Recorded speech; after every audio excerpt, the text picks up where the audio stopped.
오늘 하나님 말씀은 출애굽기 34장 28절 제가 대표로 읽겠습니다. 모세가 여호와와 함께 40일 40야를 거기 있으면서 떡도 먹지 아니하였고 물도 마시지 아니하였으며 여호와께서는 언약의 말씀 곧 십계명을 그 판들에 기록하셨더라. 아멘. 자, 오늘은 드디어 십계명에 대해서 살펴보는 시간이 왔습니다. 자, 감사합니다. 자, 오늘 보니까 모세가 산 꼭대기로 올라갑니다. 산 꼭대기로, 시내산 꼭대기로 올라갔는데 시내산의 높이가 어느 정도냐? 2285m. 이게 어느 정도냐면은 대한민국에서 제일 높은 산이 한라산입니다. 한라산. 그것보다 300m보다 더 높아요. 300m면 굉장한 거거든요. 하여튼 대한민국에는 시내산만한 산이 없습니다. 한라산보다 300m 더 높은 게 바로 시내산인데 모세가 그 꼭대기로 올라갑니다. 올라갔어요. 갔더니만 성령님께서 하나님께서 그 자리에 탁 임재를 하십니다. 그래서 그 강한 임재 때문에 40일 동안 밤낮으로 한번 따라서 말씀해 볼까요? 40일 밤낮으로 희한하게 물도 안 먹고 떡도 안 먹는 상태가 되었습니다. 다시 40일 밤낮으로 물도 안 먹고 떡도 안 먹는 상태가 되었는데 여기서 잘 분별해야 됩니다. 예를 들어서 주의 종이 40일 금식 기도를 하러 기도원에 들어간단 말이에요. 대부분 한국에도 그렇게 40일 금식을 작정하고 기도원에 팍 들어가는 목사님들이 이 구절을 바탕으로 많이 들어갑니다. 모세가 시내산 정상에 가서 40일 동안 기도 팍 금식을 해가지고 하나님을 만난 것처럼 나도 하나님을 만나야겠다. 자, 그렇죠? 그래서 그 결과 40일 후에 내가 금식 기도를 마치면 기대되는 게 뭡니까? 은사를 세게 받아서, 은사를 강하게 받아서 딱 이제 주일날 설교를 딱 하면은 막 은사가 나타나니까 방언이 터지고 기도를 안수를 딱 하면은 질병이 떠나가고 그런 기대 심리가 아마 있겠죠? 그렇죠? 그럼 우리가 이제 좀 그런 게 있구나 싶잖아요. 이제 그렇구나. 그래서 어떤 교회는요, 목사님이 설교가 죄송한 말이지만 성도들이 듣기에 좀 시원찮고 기도가 약한 것 같고 뭔가 은사가 좀 안 나타나면은 목사님을 기도원 빨리 가셔가지고 40일 금식을 좀 해라라고 막 약간 이렇게 막 강압적으로 약간 좀 그런 분위기도 일부 교회가 있다고 합니다. 제가 지금 비판하는 얘기 아니고 어떤 현상을 말씀드리는 거죠. 그런데 사실은 그 40일 목회자들이 하는 금식 기도의 바탕이 되는 이 구절을 보면요, 굉장히 다르다는 거죠. 그 어떤 성도와 목사님들이 하는 방식하고 실제 말씀에서 드러난 방식이 굉장히 틀립니다. 오늘 보니까 모세가 나는 산 꼭대기에 올라가서 40일 동안 금식 기도해서 하나님을 만나야지 해서 간 게 아니라는 거죠. 하나님이 불러서 갔습니다. 불러서. 이해가 되시죠? 하나님이 오라고 해서 갔습니다.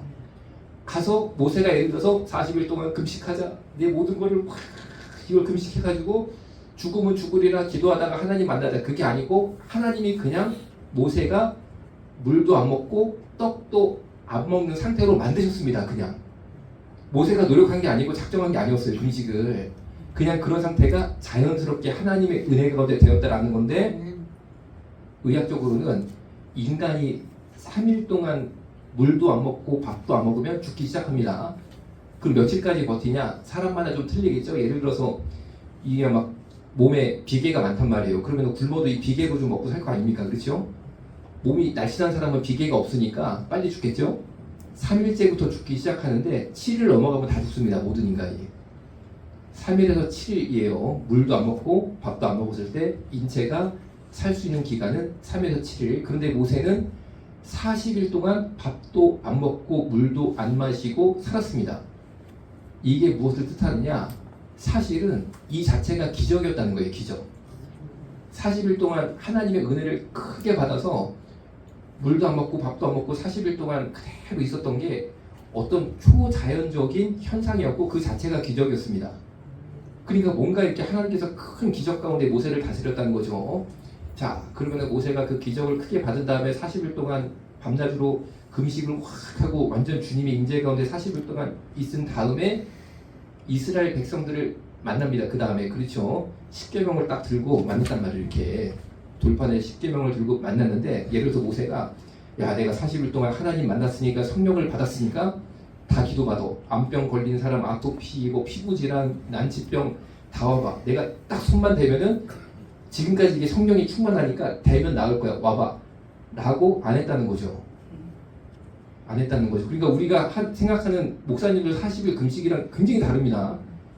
만약에 우리 마음 가운데 제가 초도에 말씀드린 그런 거 있잖아요. 40일 금식을 하면 은사가 확 열려가지고 주일 예배 때 말씀 전하면은 그냥 막 방언 터지고 기도하면은 병 낫고, 이거는 전혀 성경적이지 않습니다. 그럼 모세가 뭘 했을까요? 40일 동안 강력한 하나님의 임재를 체험한 다음에 한 것이 뭐냐? 기도해서 병 낫게 한 게 아니고 그런 건 전혀 없어요. 뭐였냐? 결과적으로 한 게 뭐냐면 10계명 돌판 2개를 이렇게 끼고 이스라엘 백성들에게 전달한 게 답니다. 다시 40일 금식의 결과가 뭐냐? 10계명 돌판 2개를 이렇게 끼고 산을 내려가서 백성들에게 전달한 게 다예요. 지금으로 말하면 뭐냐? 잘 들어보세요. 이게 되게 중요한 겁니다. 40일 금식 기도를 예를 들어서 제가 했단 말이에요. 그러면 제대로 내가 그 기간 가운데 예수님을 만나고 성령님을 만났으면은 40일 동안 완전히 은혜 가운데 푹 빠져 살았으면은 40일 금식 기도 끝난 다음에 제가 할 것은 뭐냐면 성도들에게 성경책을 주는 겁니다. 성경책을 주는 거. 말씀을 알려주는 겁니다. 말씀보다 귀한 게 없다는 겁니다. 결과적으로 말씀드리면. 그런데 왜 인간이 40일 금식한 다음에 성령 받으면 딱 기도하면 병 낫기를 바라냐? 조금 그 심리를 들어가 보겠습니다. 제 생각에는 그렇게 해서 암병이 고쳐지면은 목사가 유명해집니다. 사실 영적인 탐심이 들어가 있어요. 유명한 목사 혹은 능력 있는 목사. 그 영적 탐심 때문에 하나님이 시키지도 않은 40일 바꿈기를 하면서 있는 거죠. 사실은 하나님은 그 종을 40일 금식하라고 부르지도 않았는데, 그럼 만약에 제대로 40일 동안 하나님이 어떤 종을 예를 저를 불러다가 염화성 목사야, 너는 40일 금식 기도를 해라. 너 내가 완전히 은혜 축하해 줄 테니까 와봐라 해가지고 제가 산에 들어가서 40일 동안 그냥 배고픈 줄로 모르고 기도를 했단 말이에요. 그럼 하나님께서 저한테 뭐라고 하실 것이냐? 오늘 본문을 보니까 이럴 거예요. 너는 내려가서 복음을 전해라. 이럴 거예요. 복음을 전해라. 예수님이 십자가에 피 흘려 돌아가셨고 그 예수님의 십자가로 말미암아 죄인이 구원받았다. 이것을 전해라. 아멘이 여러분이 하신 거는 저는 정말 감사한데, 만약에 제가 40일 동안 밥도 안 먹고 기도했는데 결과가 그거라 그러면은 솔직히 왜 굶어? 왜 굶어? 이런 생각이 안 들겠습니까? 인간적으로. 밥 안 굶어도 전할 수 있잖아요. 그렇잖아요. 40일 금식 안 해도 다 아는 거 아닙니까? 그렇죠? 그런데 이게 그렇게 중요한 거예요. 이게 그렇게 중요한 거. 예수 십자가가 이렇게 중요한 겁니다. 그래서 모세가요 40일 금식한 다음에 10계명 돌판 2개를 가지고 내려갔는데, 이스라엘 사람들은 그 10계명 돌판 2개를 실제로 보았습니다. 그래서 유대인의 전승을 보면 그때 기록이 계속 전승이 돼서 남아 있는데, 크기가 얼마나냐면 두께는 5cm 정도. 5cm. 두께는 5cm. 크기는 얼마냐? 50cm, 50cm입니다. 가로 세로가 각각 50cm. 외우기 쉽죠? 50, 50, 두께 5. 그런데 이게 의학적으로도 맞아요. 왜냐면 이 정도가 돼야지 하나씩 끼고 내려갈 수 있어요. 사실은. 왜냐면 예를 들어서 1m면은 한 손으로 못 들지 않습니까? 50cm 정도는 들 수 있습니다. 그래서 이게 맞는다고 생각하는 거죠. 과학적으로. 그런데 무게가 어느 정도냐? 실제로 재현을 해보니까 약 30kg가 나옵니다. 30kg. 한 판에 30kg. 그러면 2개 들어갔으니까 합이 60kg죠? 그런데 모세가 어떻게 했다고요? 40일 동안 굶은 상태. 40일 동안 굶은 상태인데 이쪽에 30, 이쪽에 30kg짜리 돌멩이 2개를 들고 내려가는데 높이가 한라산보다 300m가 높습니다. 내려가는 것도 기적입니다. 사실 내려갔던 게 기적입니다. 내려갔던 게 기적이라니까요. 그러니까 사실은 시작부터 끝까지 오직 하나님이 하신 줄로 믿으시기 바랍니다. 여러분도 오직 하나님이 하실 줄로 믿습니다. 그런데 뭘 했다고요? 말씀 전하는 거 했습니다. 하나님 말씀 전하는 거. 하나님 말씀 전하는 게 이렇게 중요한 거예요. 이렇게 중요한 거. 자, PPT 그 다음 거 넘어가 봅니다. 1번 골로새서 3장 5절 말씀 읽어드리면 이렇습니다. 그러므로 땅에 있는 지체를 죽이라. 곧 음란과 부정과 사욕과 악한 정욕과 탐심이니 탐심은 우상 숭배니라. 제가 한번 읽을 테니까 따라해 보겠습니다. 탐심은 우상 숭배니라. 반대로 제가 설명드리면 우상 숭배의 본질이 탐심입니다. 제가 여쭤볼 테니까 한번 여러분 답을 해보세요. 우상 숭배의 본질이 뭘까요? 탐심. 자, 왜 그러냐? 잘 생각해 볼게요. 모세가 금식했습니다. 기독교 안에도 금식 기도가 있습니다. 그런데 불교에도 금식하는 게 있습니다. 이슬람도 라마단이라고 확 굶어버립니다. 매년 굶습니다. 거기는 매년 금식입니다. 자, 그러면은 다른 종교에서 하는 금식은 뭐냐 본질이 오늘 말씀을 보니까 탐심이라는 거죠. 탐심, 우상 숭배하는 이유가 굶어가면서까지 우상 숭배하는 이유는 탐심이 본질이다라고 성경은 말씀하고 있는데 간단히 설명드리면 이렇습니다. 부처한테 굶어가면서 금식 기도를 불교식으로 한다는 거죠. 대부분 왜 합니까? 소원 성취를 목적으로 합니다. 소원 성취. 조금 더 좁혀가지고 알기 쉽게 제가 조금 더 풀어서 설명을 드리면 이렇습니다. 돈을 많이 벌고 싶다는 말이에요. 사실은 사업을 그냥 팍 크게 성공한다든지 아니면은 여러 가지 방법으로 돈을 엄청 벌고 싶은데 막 이제 고민이 되는 거죠. 고민이 되니까 내가 절에 가서 시주를 한번 크게 하고 막 굶어가면서 이거 부처한테 이거를 내가 막 빌면은 뭔가 이렇게 부처가 나를 도와주셔서 큰 돈을 아니면 사업 성공을 갖다 줄 거다라는 기대가 있으니까 굶어가면서 그거를 하겠죠. 당연히 그런 기대가 전혀 없으면 가가지고 내가 왜 합니까? 굶어가면서. 그런 데가 한두 군데일까요? 우리 여기서 나가가지고 좌회전해가지고 한 조금 5분만 가면은 그 절이 있습니다. 절. 무량정상가 그런 절이 있습니다. 그 혹시 보이세요? 길가에 있는 거 절? 무량정상? 그 절을 누가 지었는지 아세요? 김우중 회장 엄마가 졌습니다. 왜 졌겠어요? 아들 사업 잘 되게 해달라고 진 거죠. 막 진 거죠. 잘 줬습니다. 돈 많이 들었다고 해요. 전 들어가 보진 않았어요. 자, 그런데 인간들이 그렇게 우상 숭배하는 이유가 뭐냐면 탐심 때문에 그렇다는 거죠. 왜? 사실 공양도 하고 시주도 하고 돈을 갖다 낸다는 거죠. 부처한테. 그리고 금식기도 하면 여러 가지 내 힘도 빠지고 노력도 들어가고 돈도 들어가지만 그보다 훨씬 몇백 배, 몇천 배의 이익이 나한테 올 거를 기대하기 때문에 그렇게 절도 짓는 거예요. 가가지고 이것도 하는 거고. 자, 그런데 대우가 잘 됐습니까? 아시는 것처럼 홀랑 망했잖아요. 그렇죠? 그러니까 여기서 영어로 말하면 아이러니, 역설이 생기는 거죠. 돈을 엄청 벌라고 나는 내가 기대하는 수익보다 조금 헌금도 하고 절도 짓고 공양도 하고 굶어가면서 가서 시선도 드렸단 말이에요. 그런데 결과적으로 뭡니까? 내 돈을 다 뺏긴 거야. 내 노력을 다 뺏긴 거야. 그냥 돈 벌려고 돈을 넣었는데 그 돈을 뺏긴 거야 사실은. 응? 여러분 혹시 이 중에 뭐 짓고 싶은 분 안 계시죠? 그래서 나는 뭐 좀 지어봐야겠다. 다 뺏깁니다. 다 뺏깁니다. 벌라고 넣었는데 다 뺏겨. 이게 바로 우상숭배가 잘못된 점입니다. 우상숭배가 사실 사기라는 거죠. 사기라는 거죠. 자, 여러분 지금 타종교를 제가 비판하기보다는 우리 인간의 본성을 말씀드리고 있는 거예요. 이 본성이 누구에게도 있습니까? 우리에게도 있습니다. 혹시 여러분 중에 내가 주일 때 헌금을 10,000원을 딱 하면 30배, 60배, 100배로 하나님이 갚으신다고 그랬으니까 나중에 나한테 30만 원이 오겠지, 60만 원이 오겠지, 100만 원이 오겠지. 그런 기대로 헌금하시는 분 있으면 속으로만 안 해보세요. 이게 김우중 어머니께서 무량경사 지은 거랑 뭐가 다릅니까? 여러분 그렇게 헌금하면요 돈 날린 거야. 그냥 돈 날려버렸어요. 그렇게 안 돼. 그게 아닙니다. 그게 아니야. 근데 왜 인간이 그런 생각을 하느냐? 안에 탐심이 있습니다. 탐심이 뭐라고요? 우상숭배입니다. 오늘 본문을 보니까.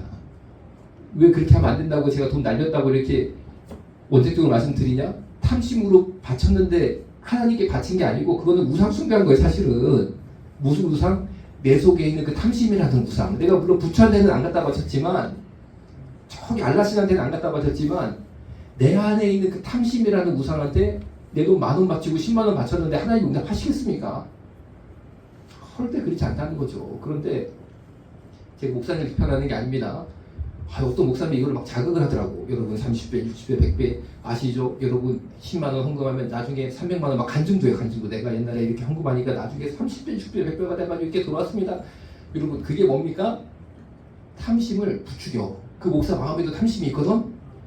그 영을 풀어. 예배 때. 다 탐심에 중독이 돼. 그래가지고 사실은 하나님을 믿는 게 아니고 다 우상을 믿고 있는 거야. 탐심이라는 우상을. 그러니까 여러분 바르게 분별하시고, 모세가 40일 금식한 다음에 하나님이 주신 게 뭡니까? 병 고치는 은사가 아니었습니다. 말씀 주신 거예요. 말씀 주신 거예요. 그러니까 여러분 우리가 중요하게 여기고 딱 가져야 될 게 뭡니까? 예수님이 나를 위해 십자가에 피로 돌아가셨구나. 그거 하나 붙잡으면 될 줄로 믿으시기 바랍니다. 그럼 헌금을 왜 해야 됩니까? 나를 위해 예수님이 십자가에 피로 돌아가셨는데 내가 갚을 게 없지만 그나마 이거라도 주님께 드려야겠다.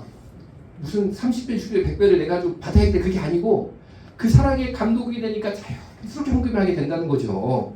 자, 우리 PPT 이거 봅니다. 예수님이 이렇게 성경에 보면 이렇게 기록이 돼 있어요. 로마서 13장 9에서 10절. 제가 읽어드리겠습니다. 간음하지 말라, 살인하지 말라, 도둑질하지 말라, 탐내지 말라 한 것과 그 외에 다른 계명이 있을지라도, 여기까지가 이제 10계명이죠. 10계명을 설명한 거예요. 내 이웃을 내 자신과 같이 사랑하라 하신 그 말씀 가운데 다 들었느니라. 이게 뭐냐면은 10계명이 쭉 있지만 내 이웃을 내 자신과 같이 사랑하라 하신 그 말씀 가운데 사실은 10계명이 다 들어가 있다는 말씀입니다.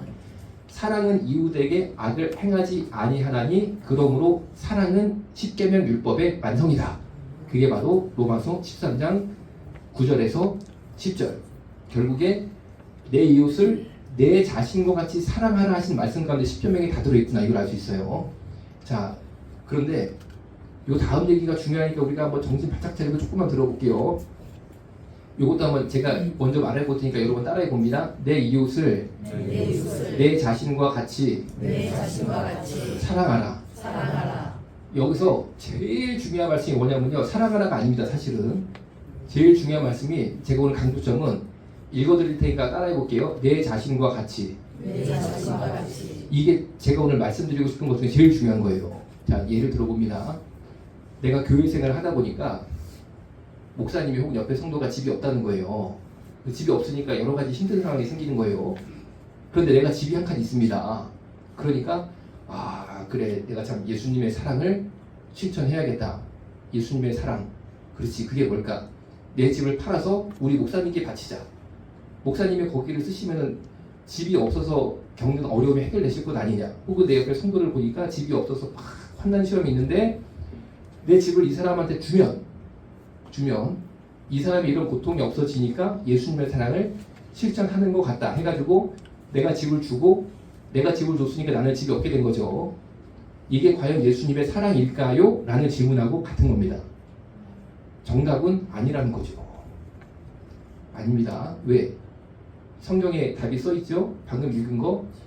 내 자신과 뭐라고요? 그 다음에 같이 사랑하는 겁니다. 같이. 내 자신과 같이. 이 구절에 제일 단단한 기반이 되는 이 땅과 같은 게 뭐냐면요, 인간이 이웃을 사랑하는 것이 10계명의 완성인데, 인간이 이웃을 사랑하는 그 사랑은 자신을 먼저 사랑해야 된다는 겁니다. 자신을 먼저. 그리고 내가 내 자신을 사랑하는 것 같이 그만큼 남을 사랑할 수 있다는 거예요. 사실은 이해가 되시죠? 자식이 나의 중요한 하나님이 주신 이웃이죠. 그런데 부모가 내쓸 것도 없이, 내 거처도 없이 다 팔아가지고 자식을 준다. 그게 성경적인 게 아니라는 거죠. 아닙니다. 내 자신을 사랑하는 것 같이 내 자식도 사랑해야 돼요. 내 집 팔아서 자녀 주면 안 된다니까요. 내 집이 있고 그 다음에 내 집이 있는 것처럼 자식 집을 해주는 건 괜찮습니다. 내 병원비가 있고 자식도 치료를 받아야 되니까 그만큼 내가 자식에게 주는 건 괜찮은데, 내 거 다 팔아두고 자식 주고 목사님 드리고 어려운 사람 주는 게 하나님이 기뻐하는 뜻이 절대 아니라는 겁니다. 왜? 말씀을 보니까 너 자신보다 이웃을 사랑해라가 아니라는 거죠. 내 자신과 같이입니다. 같이 이웃을 사랑해라. 다시 말씀드립니다. 하나님이 우리에게 원하시는 십계명의 완성은 첫 번째, 내가 나를 사랑할 줄 알아야 된다는 거죠. 왜? 내가 나를 막 미워하고 나를 증오하면은 그만큼 남을 사랑한다는 겁니다. 그만큼. 그럼 남을 증오하고 혐오하는 거죠. 그렇죠? 혹시 이 중에 내 자신을 나는 학대하고 있다. 내 자신을 괴롭히고 있다. 내 자신을 맨날 너는 이 XX 나 스스로 나를 막 저주하고 막 내 스스로를 폄하하고 내 스스로를 그냥 괴롭히는 삶을 살고 있다. 뭐 정신적으로도 그럴 수 있겠죠. 그런 분이 계시면 그것을 먼저 해결하는 것이 십계명의 정신이라는 거예요. 왜? 간음하지 말고 살인하지 말고 도둑질하지 말고 탐내지 말라. 이게 이웃을 향한 십계명의 주요 항목이지만 먼저 누구한테 적용됩니까? 나한테 적용됩니다. 나한테. 어떤 사람이 간증을 하는데 자신을 혐오하고 자신을 증거한 거예요. 그래서 자살 시도를 했습니다. 자살 시도를 하려고 가만히 생각해보니까 락스를 먹으면 죽을 것 같다는 거예요. 혹시 락스 드시고 싶은 분 있으면 속으로 술 한번 들어보시다 조금 남아주세요. 근데 기도해야 됩니다. 락스 난 먹고 싶다. 왜 이렇게 나랑 마음이 똑같냐? 그 사람이 이해가 됐나? 이런 것들을 남아주시고 우리 기도 좀 세게 하고 있습니다. 그래서 이분이 여자분인데 진짜로 락스를 먹은 거예요. 자살하려고. 그것도 19살에 생명을 끊으려고 먹었는데 먹고 나니까 깨달았대. 나는 자살하고 싶으니까 이거를 먹었는데 내 몸은 죽고 싶지 않다는 걸 깨달았대. 이게 들어가니까 몸이 살려달라고 난리가 난 걸 느끼더래. 자기가 들어가기 시작하니까 결국에 병원 가서 이분이 소생이 됐으니까 간증도 한 거죠. 내 몸과 같이 사랑하는 겁니다. 내 몸과 같이. 그분이 깨달은 게 내 몸이 내 게 아니구나. 자살한다는 것은 내 게 아닌 내 몸을 내가 죽이는 건데 내 몸이 그것을 반항하고 싫어하는구나. 그걸 깨달았다는 거예요. 여러분 중에 자신을 혐오하고 자신을 증오하고 그런 분들이 있으면 먼저 그것을 예수 십자가 앞에서 해결을 받는 것이 십계명의 첫 번째 정신입니다. 두 번째 오늘 말씀도 있잖아요. 살인하지 말라. 자신을 살인하면 안 된다는 거예요. 자신을 살인하면 안 된다. 그리고 그 다음이 남도 살인하면 안 된다는 겁니다. 그 다음 PPT 가봅니다. 요한복음 14장 15절 너희가 나를 사랑하면 나의 계명을 지키리라. 이렇게 되어 있습니다. 너희가 나를 사랑하면 나의 계명을 지키리라. 자, 다시 정리합니다. 십계명이 이웃을 향해서 살인하지 말라, 간음하지 말라, 탐내지 말라 등등이 있는데 그 이웃의 첫 번째는 납니다. 다. 나를 선대해야 된다는 거예요. 그 다음에 내가 나를 선대하는 그만큼 다른 이들한테도 선대해야 된다. 이겁니다. 그리고 십계명의 주요 조항 중에 우상 숭배하지 말라가 있습니다. 우상 숭배하지 말라. 그 우상 숭배가 본질이 탐심이라고 말씀드렸습니다. 탐심. 그 탐심을 우리가 어떻게 이길 것이냐? 탐심이라는 우상 숭배가 모든 인간의 마음속에 깔려 있는데 어떻게 이길 것이냐? 요한복음 14장 15절을 보니까 우리가 예수님을 사랑하면 십계명을 지키리라. 나를 사랑해라. 나를 사랑해라. 라고 강요하시는 게 아니고 나의 계명을 지키리라. 자연스럽게 우리가 지키는 삶을 자연스럽게 살게 된다는 뜻이에요. 십계명을 지키기 위해 우리가 애쓰는 게 아닙니다. 모세가 40일 동안 배고픔을 참으려고 애를 쓴 게 아닙니다. 십계명 동판을 가지고 밑까지 내려갈 때 죽으면 죽으리라고 들고 내려간 게 아니라 자연스럽게 됐어요. 자연스럽게.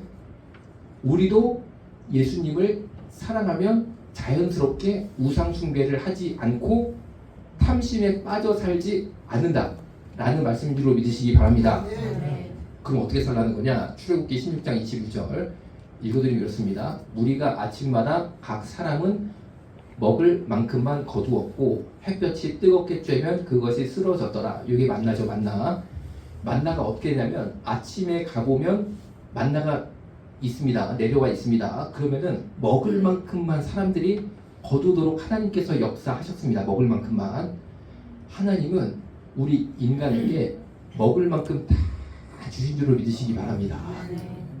그보다 더 막 이 내 마음 가운데 욕망 가운데 사로잡혀가지고 갈고리로 그냥 긁는 것처럼 그렇게 사는 것은 우리의 탐심이고 우상숭배고 하나님께서는 먹을 만큼만 우리한테 가져가라라고 그 역사를 매일매일 하루도 빠짐없이 우리에게 필요하신 것을 생명의 만나를 공급해 주시는데 당시 이스라엘 백성들이 딱 가보면 그냥 만나가 쫙 내려와 있단 말이에요. 그러면은 하나님이 명하신 양이 2리터였습니다. 2리터. 2리터만 싹 거두라고 하나님이 명령하셨는데 그러면은 거두고 나면은 나머지가 허옇게 있거든요. 땅에 허옇게 있거든요. 그럼 아깝잖아요. 그렇지 아깝잖아요. 그런데 하나님께서 그거는 더 거두지 말라고 하셨어요. 필요한 만큼만 가져오라고 하셨습니다. 나머지는 햇볕이 뜨겁게 쬐면은 다 사라졌습니다. 다 사라졌어요. 여러분 주변에 부자 된 사람들을 있지요? 그렇지요? 여러분 그동안 인생을 살면서 돈 벌었던 기회도 스쳐 지나가는 것들이 아마 있을 수 있습니다. 그렇지요? 예를 들어 옛날에 비트코인 50만 원이었는데 지금 뭐 1억이 넘는다고 그러더라고요. 그런 기사를 보면은 아 내가 그때 비트코인을 안 사가지고 그런 생각이 들지요? 여러분이 왜 안 샀을까요? 햇볕에 하나님께서 다 쓰러지게 가져갈 것들이었어요. 다. 내 거 아닙니다. 내 거 아닙니다. 내 거 아니었습니다. 애초에. 여러분이 지금 은혜 가운데 하나님께서 먹이시고 입히시고 은혜 가운데 기도하면서 지금까지 살아왔을 때 공급하신 그 하나님의 공급함들이 있잖아요. 물질도 그렇고 건강도 그렇고 그게 나한테 하루에 2리터 거두라고 명령하신 만나있다는 거죠. 만나있다는 거죠. 그러니까 여러분 우리가 아쉬워할 게 없습니다. 아쉬워할 게 없습니다. 어차피 그거 내 거 아니고 하나님이 다 가져갈 것들이었어요. 자 여러분 이 결론이 나옵니다. 우리가 어떻게 살아야 될까요? 탐심에 빠져서 하나님 만나를 왜 2리터만 가져가라고 그러세요? 저거 무슨 들판에 그냥 깔려있는데 내가 가져가가지고 냉동에 얼렸다가 내가 팔아보세요 저거를. 여러분 아니 이게 난 거 아닙니까? 거의 쌀집이 따로 없는 거죠. 공짜 쌀집. 여러분 아니 저기 막 이스라엘 중에 그렇게 생각할 수 있잖아요. 이집트에 내가 이거를 수출하고 저기 메소포타미아 수출하고 아유 그럼 내가 돈을 얼마나 많이 벌 텐데 하나님께서는 참 이 경제를 너무 모르시는 것 같아. 저기 아깝게 다 쓰러지는데 왜 그렇게 하세요? 왜 그렇게 하세요? 그게 아니라는 거죠. 왜? 그거 수출해가지고 팔아서 돈 벌면요 이스라엘 백성들은 그 자리에서 타락해버립니다. 그 자리에서 타락한 지 1초도 안 걸려. 그거를 아시고도 그래가지고 필요한 것만큼만 주시는 거야. 필요한 것만큼만. 그런데 그 은혜 받고 이스라엘 백성들이 잘 살았습니다. 우리도 탐심을 주님 앞에 다 올려드리고 매일매일 나에게 주시는 그 만나를 바라보고 예수님을 사랑하는 그 십계명의 완성 그리고 내 자신을 혐오하지 말고 증오하지 말고 내 자신을 예수님의 사랑으로 사랑하고 또 이웃에게도 해를 끼치지 않고 사랑하는 그 역사가 나타날 줄로 믿습니다. 기도하겠습니다. 살아계신 예수님, 좋으신 예수님, 우리가 탐심으로 기독교 하나님 예수님을 이용하는 것이 아니라 만나를 주시는 그 하나님의 깊은 사랑을 깨달아 알고 매일매일 하나님의 은혜로 살게 하여 주옵소서. 예수님의 이름으로 기도드렸습니다. 아멘.